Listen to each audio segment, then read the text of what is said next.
Ryan Leaf, if Trey Lance fails. If ownership and John Lynch decide to move off that spot this year, people are going to look at Trey Lance and use the word bust. Look at John Lynch and Kyle Shanahan and go, you guys didn't do your job. You guys didn't do your job and scout him right. If it doesn't work out, and if Kyle Shanahan and John Lynch and ownership have to get rid of him after 4 starts, they're the ones that are going to have to wear that. That's who should be wearing the ownership of John Lynch is a bust GM. Kyle Shanahan is a bust head coach. They could not figure this out. They did all of those things. And so maybe I'm just too close to it because of that ownership of mine. But I do think that has to play into this. And he shouldn't have to take the brunt of it because he never got a chance to do it. Okay, my gosh, there are like 14 fascinating things. He is too close to it. And what he's saying is he's too close to, he's the number 2 overall pick in the draft. He's the number 2 overall bust in the history of NFL. Who's number 1? It's either Brian Bosworth or Jamarcus Russell. I don't know that, Ryan might be number 1. You could argue there have been some massive busts. Tony Mandarich is up there. Sure. So the point being, and I don't want to rank busts because Ryan's been very generous with his time on this show, on other shows, and this station and other stations. Yeah, he'll openly talk about the He will, struggles. and I really appreciate that. And he's been sober now for 10 years, and he spent time in jail or prison for crying out loud. So he's been through it, and I respect the fact that Ryan Leaf is so open to talk about it. But yes, Ryan, you are too close to it. Well, but he's also talking about ownership, and to be fair, he was drafted by an absolutely awful organization. Just an absolutely top-to-bottom awful organization, and I've watched it. I saw it. It's very Oakland A's-esque. The only difference is they're still humming, sort of. Who was there at the time? Do you remember? 1998? I know you weren't yet. You probably were in the business, but you weren't in San Diego yet. You're right. No, I was not in San Diego. You're talking about when you say who was there. Who were the Chargers, Shanahan and Lynch? Who was in charge of the Chargers when they drafted Ryan Leaf? Because I'm looking at the draft right now. With the first pick, the Colts select Peyton Manning. That's a pretty good pick. Yeah.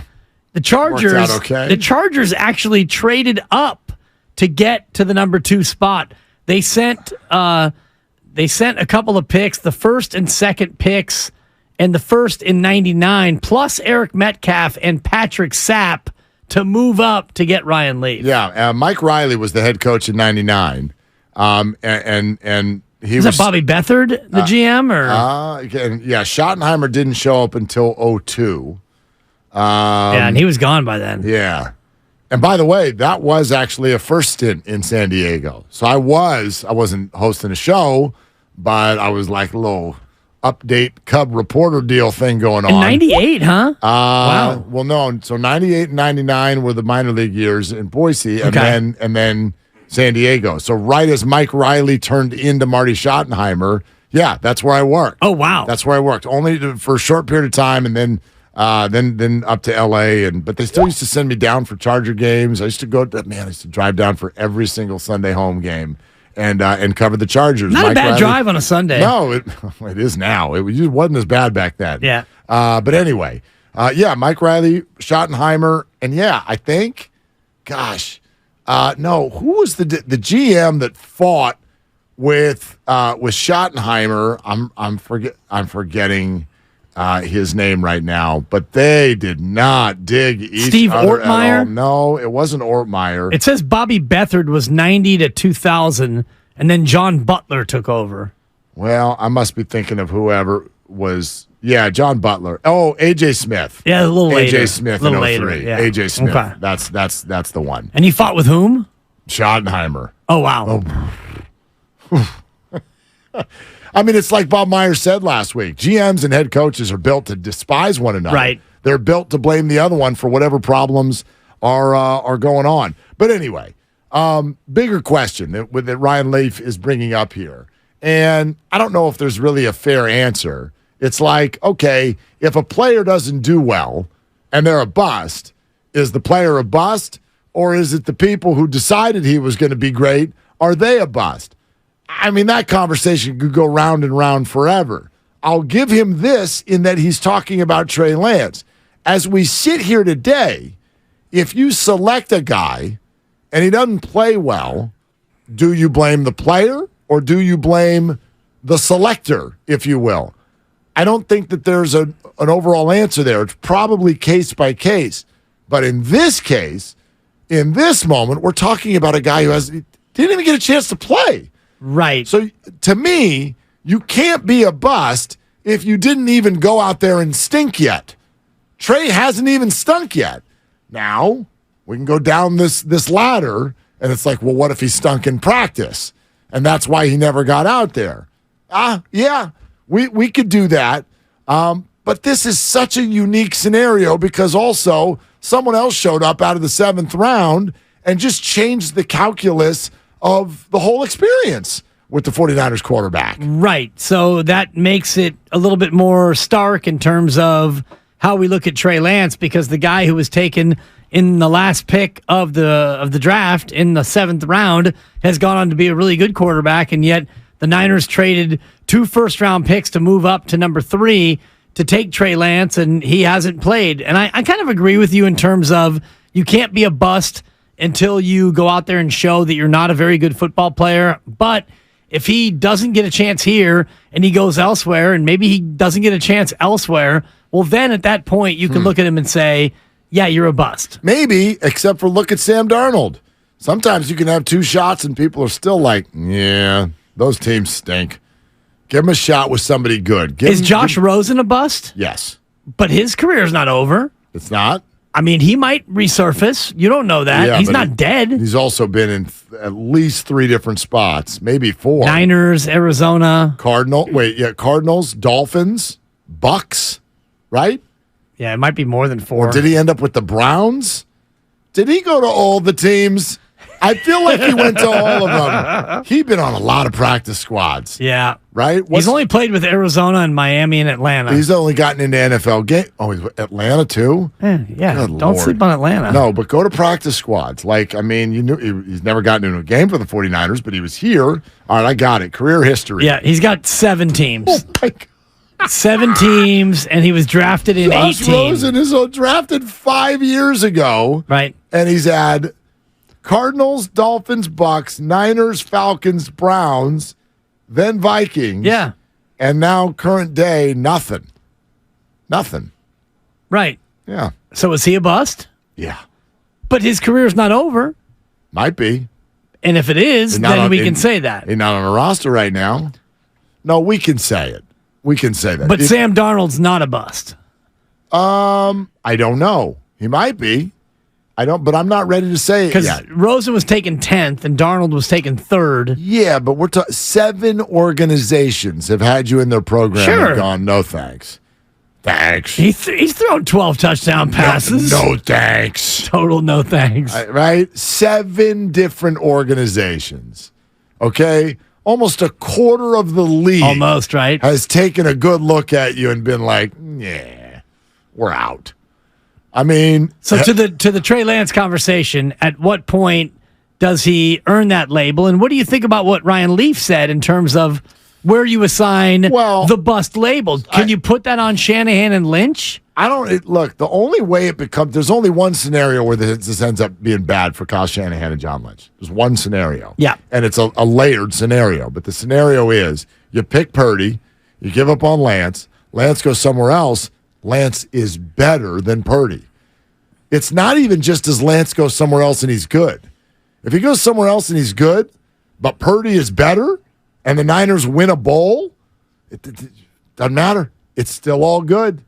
So you could get mad, to me, you get mad at him for the pick, but the only way that you really, really get burned is if you make the pick, then decide he's not the guy, and then find out later after he's gone, oh, he actually was the guy. That's the scenario that probably gets the 49ers to select a new coach and general manager.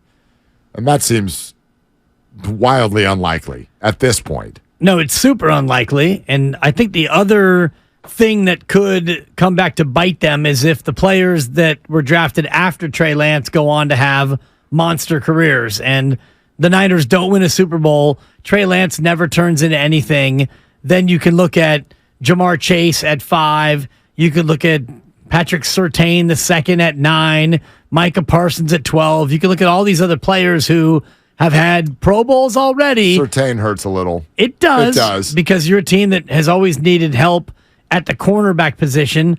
And I know that Mac Jones is not a guy who you're really that worried about. Yeah, but remember, Trey Lance will always represent this also. For everybody out there who had any level of a problem with Jimmy Garoppolo, Trey Lance is just representative of the Niners saying we'd like to do something else at quarterback.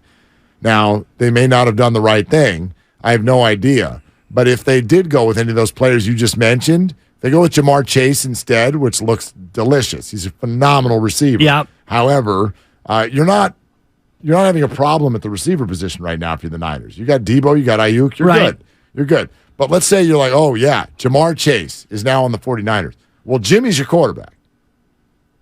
Jimmy is still your oft-injured quarterback. Or maybe it's Brock anyway, because Jimmy gets hurt and you got Brock. Maybe. But, I mean, like, it's a whole new route. It's a whole new route at that position. And maybe, you know what? There are probably people listening to us right now. They'll be like, I'll take it. They've had the most success with him consistently. Maybe. But I think most people, especially now that Jimmy has had another major injury, and now that he is still having injury issues, even on a new team, I think most 49er fans support the idea of the quarterback being someone other than Jimmy.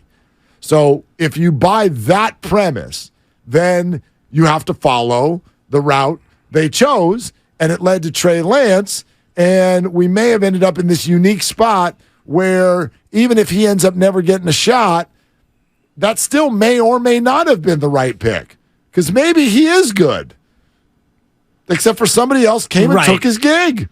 So we may never get to see it. Maybe he's not good, and that will either be determined here or elsewhere. And when you look at, and this is all I'm saying in terms of, is he a bust or not?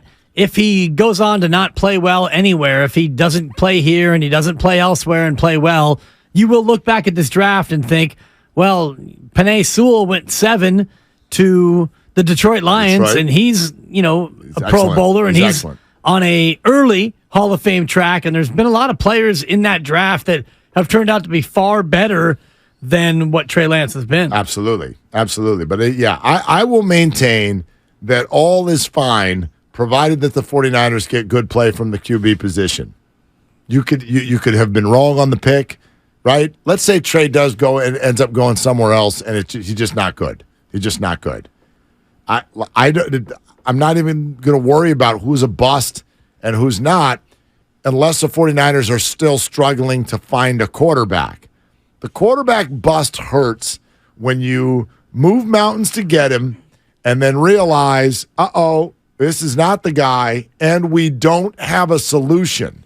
Like, take a look at some of the other teams who have recently done this. New York Jets took the pick right before Trey Lance. Looks like a total bust. Guess what? Nobody gives a rip because Aaron Rodgers is on the team now. So all you have to do is get production from that position, and then you're fine, and I think all is forgiven. But if you're the Bears and you make a huge trade for Mitch Trubisky, and then you go through the play, and you're like, oh, gosh, that's not it, and we don't have another. All right, let's try again. And then you take Justin Fields, and you could have a healthy debate right now over whether that's the guy or not. And so if you're just cycling through this over and over. So Trey, if he were a bust, it only, to me, dings the resume of Kyle and John if Brock also ends up not playing. Or Sam. Yeah, I think that's too simplistic. If you're getting production, you're getting production. But you get production, but if it doesn't lead to victories in the ultimate spot in the Super Bowl, then you can't help but think, what if they would have had 2 additional first-round picks that they could have used on players that maybe would have put you over the top? No, but I don't think that it's fair to just say you got production from the quarterback spot, therefore it's okay. But that's what I mean by production from the quarterback spot. Like the 49ers roster, you get production from the quarterback spot, you're going to the Final Four at least. You are competing for a title. But if you don't win the title, to me, you can still look at that trade and say, well, you gave up 2 first-round picks. What if you could have used one of those first-round picks that you didn't have for, I don't know, a tackle or another pass rusher or a cornerback, some other player. You would have had another player in the first round you could have used to help you win the Super Bowl. Well, you would have had a player in that first round and a player in the next first round and a player in the next first round after that. Well, you would have had the 12th pick. Instead, you took the 3rd. Right. Correct. And then the following year, you would have had whatever that was, the 29th pick. Right. And the following year after that. And also a 3rd rounder that you gave up, which was in the 2022 draft. So you gave up 3 firsts and a 3rd to get a 1st. And if that 1st you got was squandered on a guy who only played 5 quarters and wasn't very good, that to me is damning outside of the fact that you still got quarterback productivity. It's not that it's not damning. It just ends up to me not damning. Yeah, it just but it doesn't matter for me. Like I get what you're saying, and sure, if Trey never ends up playing, if he ends up on a different team, that'll hang over their heads. But I don't even know, has there ever been a draft where you don't ask what if after it? Sort of the nature of the deal. You look at it a couple of years later and you're like, oh gosh, you could have taken that guy and he's a star. Solomon Thomas. Every draft. It's every single draft. Yes, but when you give up draft capital to get a guy and then that guy doesn't become anything, you have to look at the draft capital that you gave up. Much like when they moved from 2 to 3 and the Bears took Trubisky and you got Solomon Thomas. Yeah, you missed on Solomon Thomas, but you got other picks. Yep. One of them turned into Reuben Foster, which didn't work out. Did for a second. For a hot second. Yeah, for like 4 or 5 games, right? He was going to be a good player. Yeah, he was a good player until he wasn't. Mm-hmm. Well, now here's the other thing Ryan Leaf said to us the other day right here on 95.7 The Game, and to me this will forever, as we move through this summer, this will be the question that every 49er fan has to answer for themselves. You kind of stumbled into Joe Montana with Brock Purdy, then that's the decision you make. If that's the case, I would have assumed that they would have traded Trey Lance this offseason. They would have done something. Maybe because of the injury to Brock Purdy, they wanted to cover their bases. I just thought that simply because of everything that they invested, the draft capital, all of it, what Kyle Shanahan said last year going into the season with Trey Lance and how he was going to fit in this offense, that if all things being equal, you have to find that out. I mean, you have to. Now, could it be at a deficit to the team? I don't think so. I think the team can overcome all that, and ultimately you'll figure out who your starting quarterback is. But I do. I think that Trey Lance has to be the answer going into this season, and you better get your answer. And if you don't, then I don't know what this has all been about. So this is the fun exercise to me, and everybody gets to answer this for themselves. Do you have to know, or are you okay if we never know? Oh, we have to know. Do we? Yes. At what expense? I mean, at any expense, Mark. We must know. We must? I want answers. All right, so you're suggesting that Brock Purdy get benched to start the year? No, but I do think that we need to know. I don't think that you can go through this year, this 3rd year, and not know, but I would argue that they already know. Well, what if Brock stays healthy the whole year and plays? And Trey Lance doesn't take any snaps. Correct. Other than maybe a couple of garbage time kneel downs. But Brock plays really well, and the 49ers contend. Well, then you don't have to know. Okay, so that's what I'm saying. But so then you I don't would argue have to know. that they already know. So whether or not that's fans fine. know, the fans, you don't have to know anything. When you're a fan, it comes down to 2 things. Do you put your faith in those people running your team, or don't you? And I'm of the mind with Kyle Shanahan and John Lynch. I have faith in them. Steve Kerr and Bob Myers, you got to be an idiot to not have faith in them, in my opinion. There's plenty of people out Gabe and there. Farhan, it's yet to be determined, although I do think this start has definitely, to me, upturn. Sure. This start has been more believable in terms of my faith in them than the 107-win year. I hear you. The 107-win year to me was more fluky than this 28-27 has been. That's an interesting question. Do you have to know? Do you have to know? Are you just going to die? If they have to know. Well, but they think they know. They already do know. Maybe. Oh, I guarantee you they know. They think they know, but until we see them play, nobody knows because people are wrong.